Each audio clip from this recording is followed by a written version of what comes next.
bersama kami dan terima kasih materi yang sudah disampaikan. Tentu sangat bermanfaat untuk kami ke depannya dalam melaksanakan pengadaan secara berkelanjutan. Silakan Ibu, apabila ada agenda yang lainnya, mohon izin bisa menyesuaikan untuk kegiatan berikutnya. Baik Bapak dan Ibu, kita lanjutkan untuk kegiatan berikutnya, yaitu pemaparan yang akan disampaikan oleh narasumber yang sudah berada di hadapan kita bersama.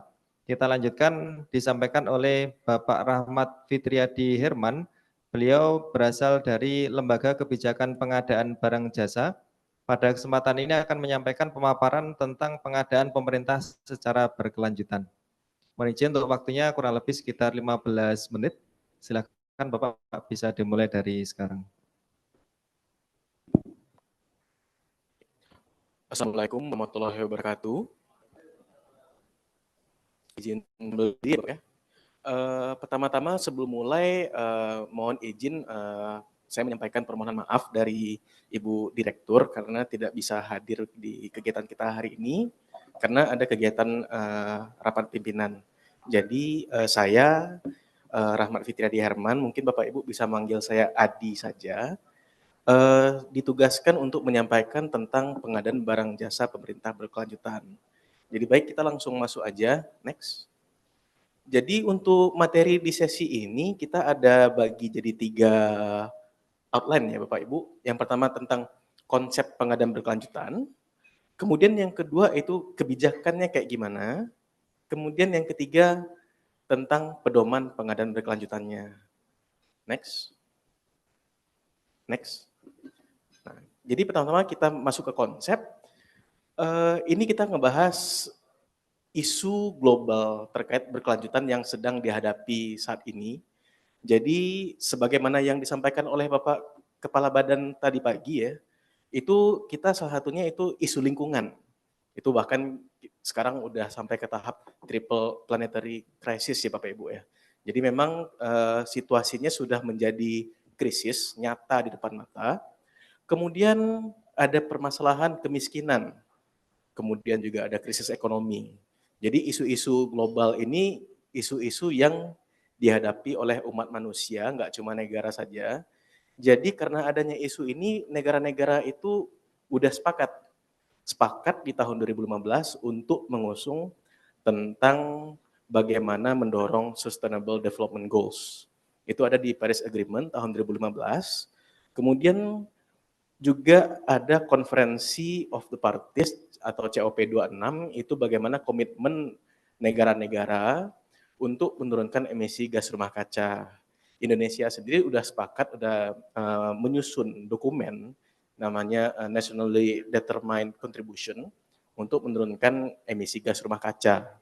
Kemudian waktu kita berkesempatan menjadi tuan rumah G20 tahun 2022, itu komitmen pemerintah Indonesia juga sekali lagi dimunculkan untuk mau menangani isu-isu berkelanjutan ini. Berikutnya. Kemudian, nah ini yang masih fresh from the oven ya untuk tahun ini. Untuk sekarang ini, untuk isu nasional terkait berkelanjutan itu berkembang lagi Bapak Ibu. Sekarang ada yang dikenal itu ekonomi sirkular. Itu sudah disebutkan sebagai salah satu prioritas dalam rencana pembangunan jangka panjang 2025-2045, di mana disebutkan salah satu agenda pembangunan Indonesia itu adalah untuk melakukan transformasi ekonomi, di mana salah satu goals untuk transformasi ekonomi itu adalah untuk mencapai ekonomi hijau, di mana arah kebijakannya itu meliputi bagaimana transisi energi menjadi energi yang baru terbarukan, kemudian bagaimana pembangunan yang rendah karbon, dan kemudian ini ada ekonomi sirkular, serta ada green financing.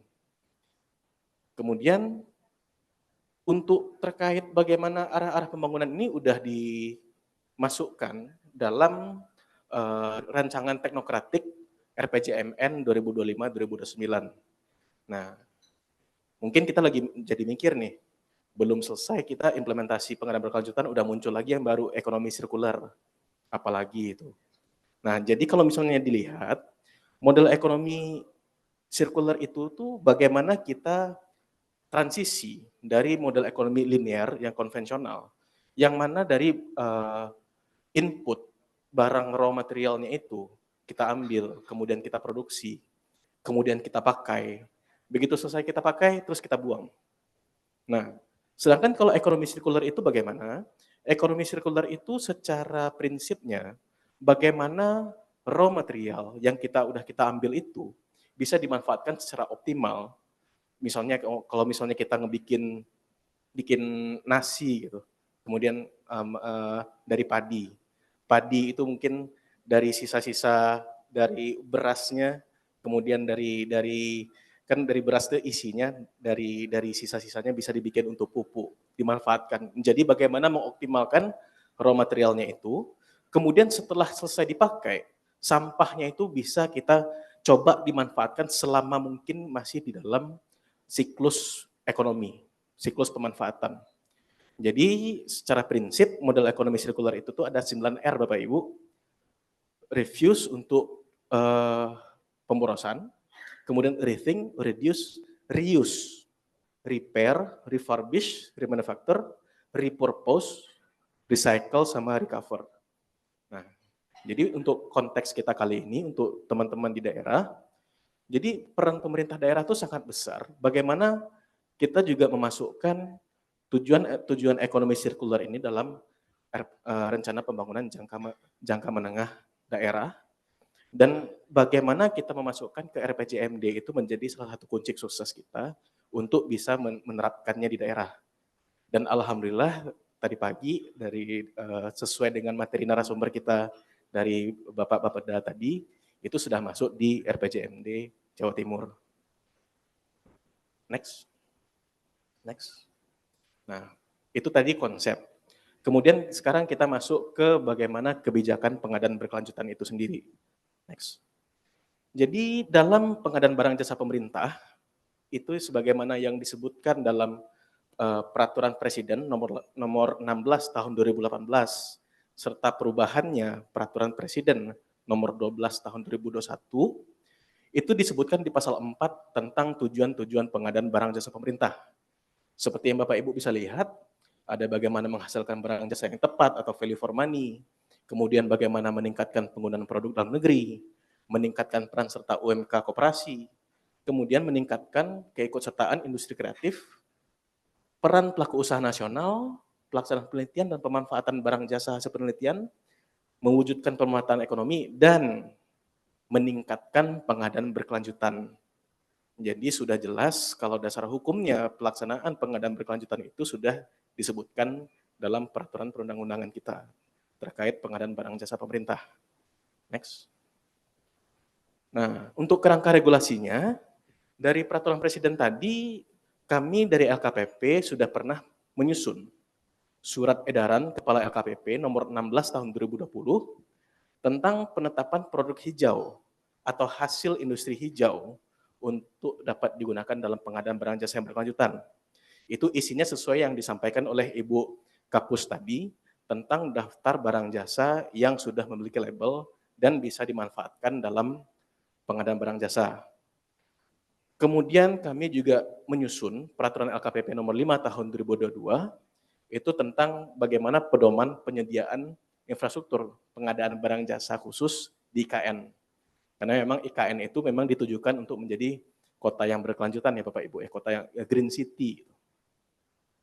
Kemudian yang baru tahun ini ada keputusan Kepala LKPP nomor 157 tahun 2024 itu tentang pedoman pelaksanaan pengadaan barang jasa pemerintah yang berkelanjutan.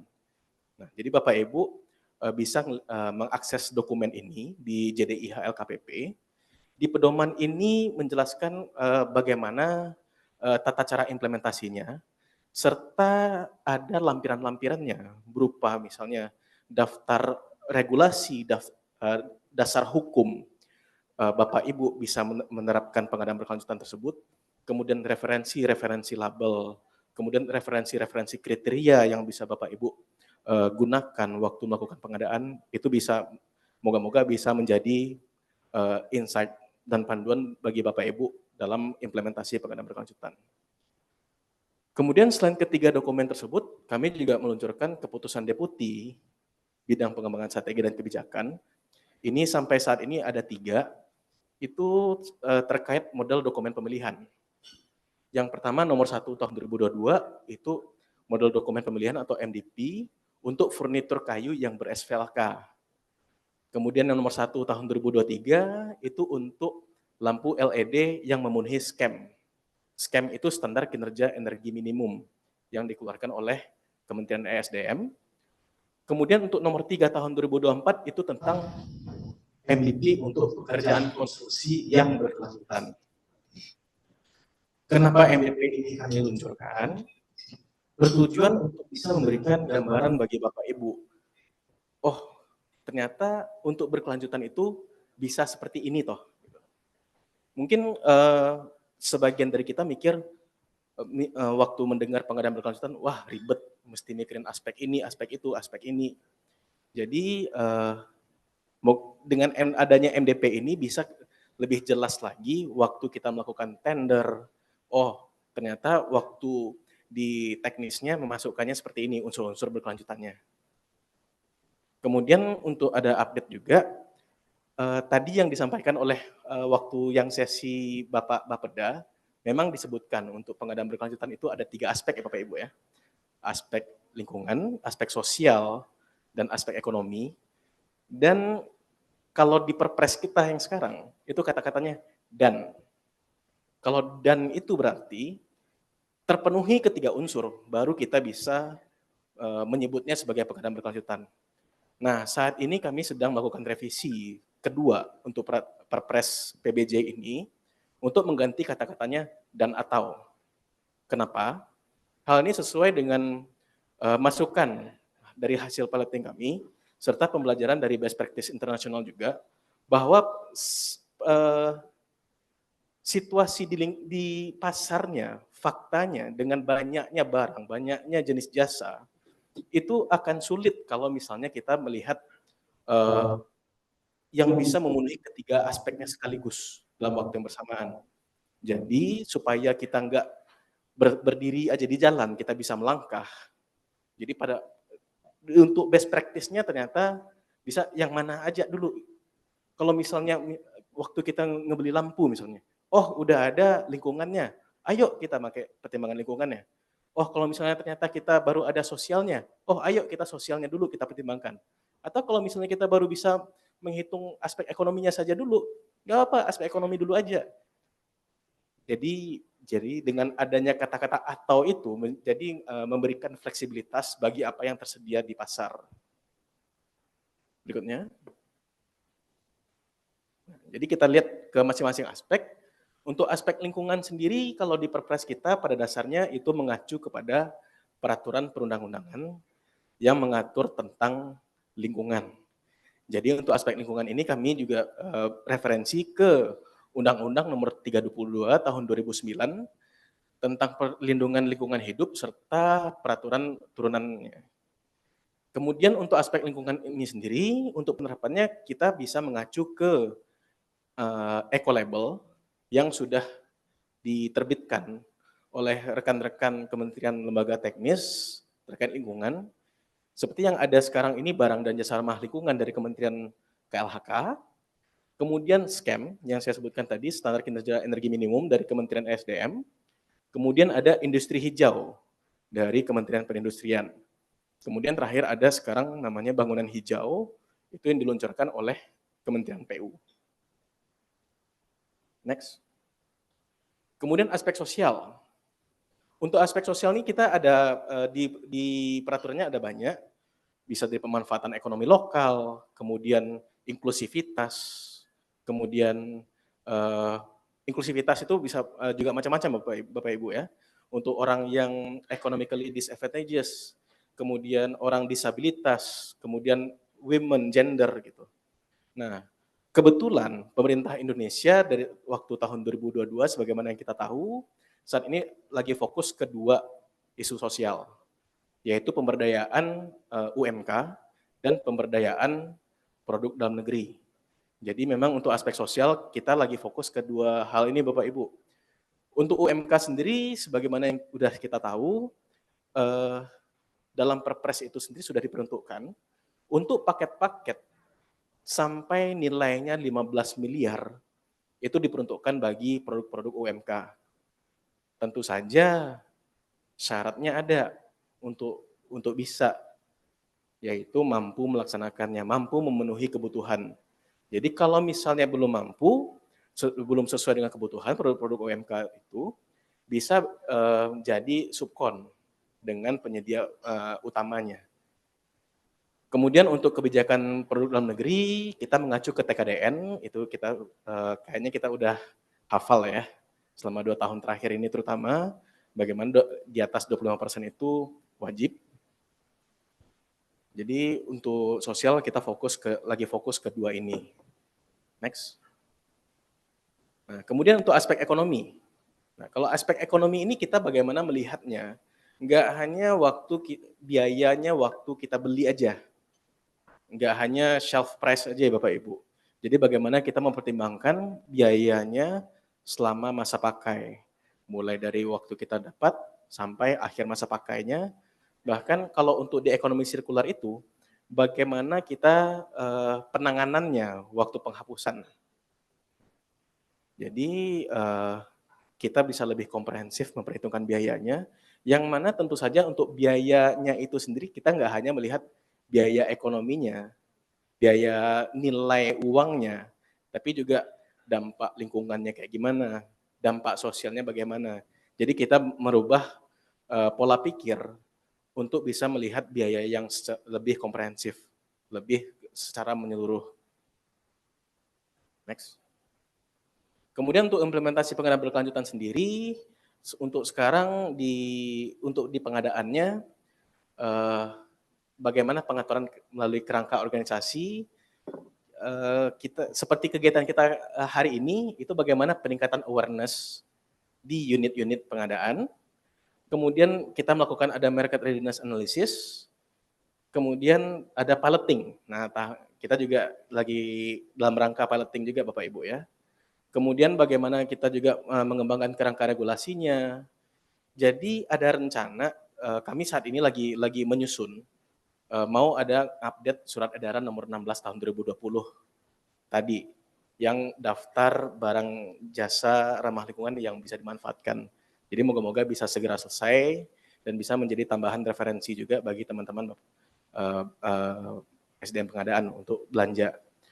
Kemudian dari sisi SDM-nya bagaimana kita peningkatan kapasitas, nggak cuma kita SDM pengadaan, tapi juga pentingnya peningkatan kapasitas penyedianya. Jadi kami juga aktif untuk bagaimana meningkatkan kapasitas pelaku usaha, kemudian juga di sistem pengadaannya juga. Jadi kalau misalnya kita lihat di sistem RUP, Rencana Umum Pengadaan, sebenarnya itu udah ada centangnya Bapak Ibu bisa milih, mempertimbangkan aspek lingkungan, aspek sosial, sama aspek ekonominya udah ada, jadi bisa dipilih. Jadi kalau misalnya bagi Bapak Ibu dalam waktu perencanaannya sudah mempertimbangkan aspek-aspek tersebut, itu waktu kita input RUP-nya di sirup, itu udah bisa dicentangin. Kemudian untuk tagging barang jasa ramah lingkungan di sistem pengadaan, untuk saat ini di katalog ya Bapak Ibu ya. Jadi untuk SPSE dan yang untuk Monef-nya masih dalam tahap pengembangan. Untuk di katalog juga ada, mungkin bisa detailnya nanti sama Ibu Febrita di sesi berikutnya. Next. Kemudian ini tantangannya. Kalau tantangannya dari sisi pemerintah itu tentu saja awareness-nya Bapak Ibu. Nggak cuma awareness kita sebagai pelaksana pengadaannya, tapi juga dari hasil studi kami, itu salah satu tantangannya juga bagaimana mindset dari APH, aparat penegak hukum. Nggak sedikit kekhawatiran teman-teman, mengingat saat ini di pasar itu biasanya harga barang-barang yang ramah lingkungan atau hijau itu lebih tinggi. Teman-teman itu takut dianggap melakukan pemborosan. Jadi memang ini memang menjadi PR. Kemudian nih isu harga yang tadi saya sebutkan. Kemudian penyusunan NSPM dan kriteria teknis terkait pengadaan barang jasa berkelanjutan. Jadi kami bekerja sama dengan teman-teman teknis dari KLHK, ASDM, dan Kemenperin sedang mencoba bagaimana kriteria yang bisa digunakan. Jadi nggak cuma kita mengacunya hanya ke label saja.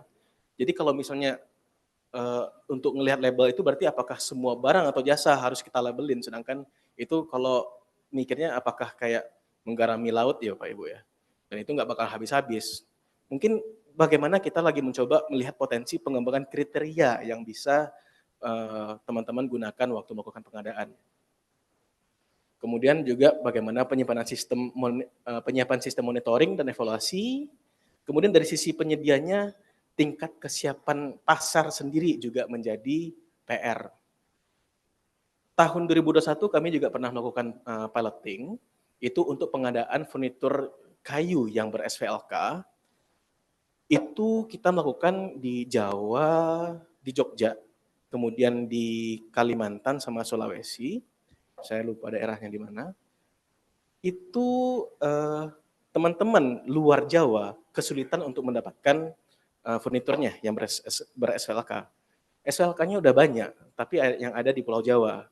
Jadi kalau misalnya teman-teman yang di luar Pulau Jawa ingin ngebeli furnitur-furnitur yang sudah ber-SVLK, itu biaya pengirimannya jadi mahal. Jadi menjadi tidak ekonomis. Kemudian kebutuhan permodalan bagi teman-teman penyedia untuk berinvestasi, melakukan transisi proses bisnisnya menjadi berkelanjutan, itu juga biaya yang tidak sedikit. Kemudian juga biaya sertifikasi dan pelabelannya itu sendiri menjadi pertimbangan juga, tantangan juga. Kemudian bagi teman-teman penyedia juga jaminan kita nih udah invest nih, proses bisnis kita jadi berkelanjutan, dibeli nggak? Itu juga menjadi concern bagi teman-teman. Jadi butuh ada insentif yang menarik juga. Salah satunya yang lagi kita coba pengen dorong itu jaminan untuk pembelian di pengadaan barang jasa. Yang sayangnya saat ini masih belum mandatori ya Bapak Ibu. Next. Pedoman, mungkin sebelum kita masuk bagian ketiga, saya mau ada pertanyaan sedikit Bapak Ibu sebagai intermezzo aja. Ini untuk hadiahnya masih ada nggak Mbak Ajeng? Masih ada? Ada pertanyaan Bapak Ibu, pertanyaan sederhana aja. Next. Mungkin Bapak Ibu udah pernah ada yang dapat pertanyaan ini ya. Ini udah sering lazim ya. Nah, next. Nah, Bapak Ibu sebagai orang yang ingin melakukan belanja, melakukan pengadaan, kalau Bapak Ibu ingin memasukkan gajah dalam kulkas atau lemari pendingin, itu kulkas yang kayak gimana yang Bapak Ibu beli? Ada yang bisa jawab? Misalkan angkat tangan Ibu kalau misalnya ada hadiahnya juga Ibu. Silakan Bu. Izin Bu, dari mana Bu?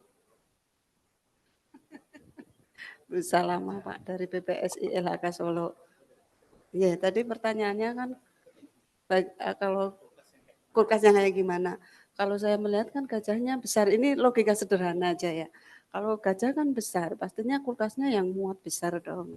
Yang satu pintu kalau saya seperti itu sih Pak. Ini logika sederhana aja, nggak tahu kalau ya. ada yang lain. Berarti untuk pertimbangan Bapak Ibu, pertimbangan Ibu waktu ngebeli kulkas ini, Ibu butuh kulkas yang kayak gimana ya Bu ya? Berarti kalau karena gajahnya besar, Ibu pengen kulkas yang besar. Setuju Bu, setuju. Nah, bagaimana kita perubahannya? Next. Kalau misalnya kita mempertimbangkan aspek berkelanjutan, kita nggak cuma memikirkan kita butuhnya seperti apa Bu. Kita lihat kulkasnya, udah ada labelnya nggak ya? Jadi kalau misalnya ada 2 kulkas, terus yang satu ada labelnya, berarti kita mempertimbangkan aspek lingkungannya. Oh, kita pilih yang ada label lingkungannya. Next. Kemudian untuk aspek sosialnya, oh kita pilih yang TKDN-nya lebih tinggi. Jadi pertimbangan untuk berkelanjutan ini sesimpel bagaimana waktu kita extend dari pemikiran konvensional kita yang sekedar cuma kita butuhnya apa, tapi mempertimbangkan untuk dampak lingkungan, dampak sosial, dan dampak ekonominya yang jangka panjang. Baik, terima kasih Ibu. Mungkin Mbak Hajeng bisa tolong untuk hadiahnya Pak, dengan Ibu.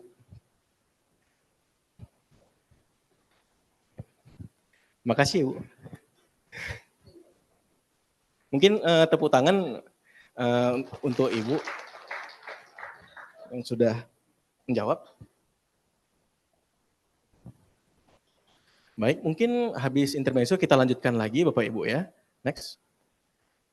Jadi terkait pedoman yang saya sebutkan tadi, pedoman tentang pengadaan barang jasa yang berkelanjutan itu diluncurkan dalam bentuk keputusan LKPP, Kepala LKPP nomor 157 tahun 2024. Itu tujuannya untuk memberikan informasi mengenai pengaturan dan praktek-praktek pengadaan berkelanjutan.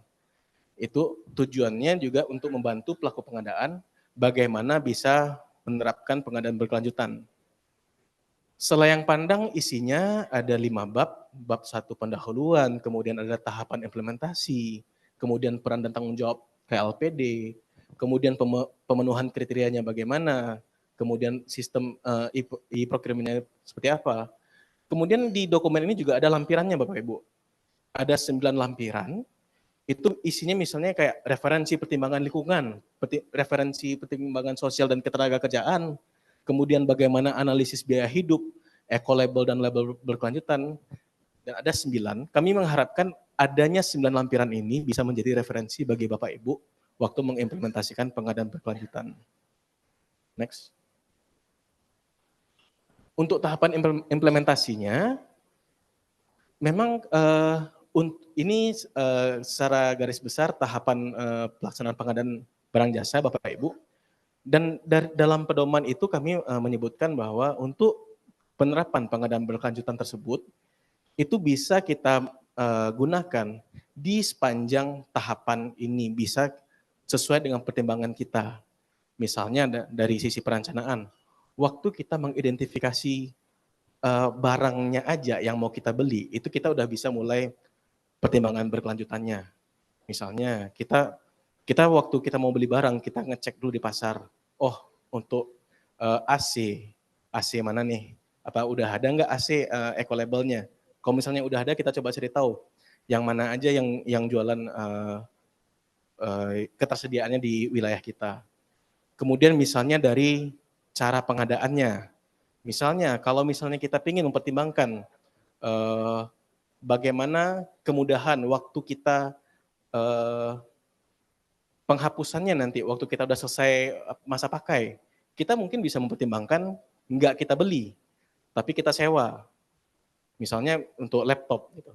Kalau misalnya biasanya kita udah selesai, kalau misalnya kita beli, berarti waktu kita penghapusan laptop, waktu habis masa pakainya nanti, kita harus mempertimbangkan gimana caranya kita bisa menghapus BMN ini. Tapi kalau misalnya sewa, kita bisa menyebutkan di kontrak, mereka harus menangani laptop yang sudah selesai masa pakainya ini untuk ditangani secara yang memenuhi kaidah-kaidah berkelanjutan atau bahkan kaidah sirkular tadi, yang 9R misalnya. Mereka bakal reuse lagi atau recycle lagi. Itu kita bisa masukkan dalam kontrak. Dari pilihan metode cara pengadaannya. Jadi sebenarnya di dalam pedoman itu juga memperlihatkan kalau misalnya pertimbangan berkelanjutan itu bisa diterapkan di sepanjang tahapan implementasi pengadaan. Bahkan tadi Bu Jeffrey yang dari narsum kita sebelumnya, bahkan untuk pertimbangan berkelanjutan itu sudah mestinya kita lakukan dari waktu tahap penganggaran. Jadi itu sekarang bagaimana kita perubahan mindset kita, menarik pertimbangan berkelanjutannya itu lebih awal. Next. Kemudian dalam pedomannya juga ada daftar periksa pengadaan berkelanjutan. Misalnya waktu perencanaan, misalnya waktu kita pertimbangan lokasi demografisnya. Seperti yang kita tahu, misalnya kita melakukan ingin belanja di Papua misalnya. Kita tahu ada peraturan tentang orang asli Papua. Jadi itu menjadi aspek sosial yang harus kita pertimbangkan waktu kita mau melakukan pengadaan di Papua. Atau misalnya kalau misalnya kita mau melakukan pengadaan di IKN yang sudah ada pengaturan arah pingin ke hijaunya. Kita harus mempertimbangkan sesuai dengan lokasi kita mau melakukan pengadaannya. Kemudian waktu perencanaan, kemudian untuk financial dan finansialnya misalnya bagaimana keuangan dan total cost ownership-nya. Seperti yang contoh tadi, yang kita menyewa justru tidak membeli, tapi kita menyewa laptopnya misalnya. Jadi kita bisa lebih mendorong tentang EPR extended producer responsibility-nya terhadap suatu produk. Jadi ada daftar periksa ini di dalam pedoman yang bisa menjadi mungkin bisa membantu teman-teman menjadi pertimbangan berkelanjutannya. Next. Izin Pak, waktunya 5 menit lagi. Kemudian ini pendekatan pengadaan berkelanjutannya. Yang ada sekarang bagaimana kita mengacu ke label pengadaan berkelanjutan yang ada, eco label yang 4 tadi. Kemudian pemenuhan kriteria ini yang tadi saya ceritakan juga, bagaimana sekarang kita masih mencoba untuk mengembangkan kriteria yang bisa menjadi acuan. Kemudian juga disebutkan di pedoman ini ada label internasional. Nah, cuma bedanya label internasional ini, seperti yang dijelaskan oleh Ibu Kapus tadi, mungkin kita masih belum mengakuinya, kecuali yang sudah diakui dalam bentuk SNI. Cuma bisa menjadi bantuan bahan pertimbangan bagi Bapak Ibu. Misalnya untuk kita membandingkan antara dua barang nih, ini harganya nggak jauh beda, tapi ternyata dan sama-sama nggak punya label dalam negerinya, eco labelnya. Tapi yang satu ada label internasionalnya, ya mungkin pertimbangannya bisa menjadi lebih condong ke label internasional walaupun belum diakui di dalam negeri. Next. Kemudian juga ada contoh kriteria dan metode verifikasinya, misalnya kayak pemanfaatan material lokal melalui TKDN, kemudian penggunaan tenaga kerja lokal menjadi surat komitmen penggunaan tenaga kerja lokal. Jadi ada panduan, ada contohnya juga dalam pedoman ini. Next. Ini untuk bagaimana penggunaan senyawa bahan bangunan atau penggunaan AC ramah lingkungan bisa menjadi dimasukkan dalam daftar spesifikasi alat yang akan digunakan. Kemudian dalam dokumen penawarannya juga merinci standar kinerja energinya yang diluncurkan oleh ESDM atau melalui skemnya. Next. Ini label tadi. Next. Kemudian ini daftar barang jasa sesuai dengan Permen LHK nomor 5, sudah dijelaskan oleh Ibu Kapus tadi pagi, Bapak Ibu. Next. Next. Nah, ini kami mencoba ngerekap tahun ini daftar produk yang sudah memiliki daftar jenis produk, yang sudah memiliki eco label yang diluncurkan oleh kementerian atau lembaga.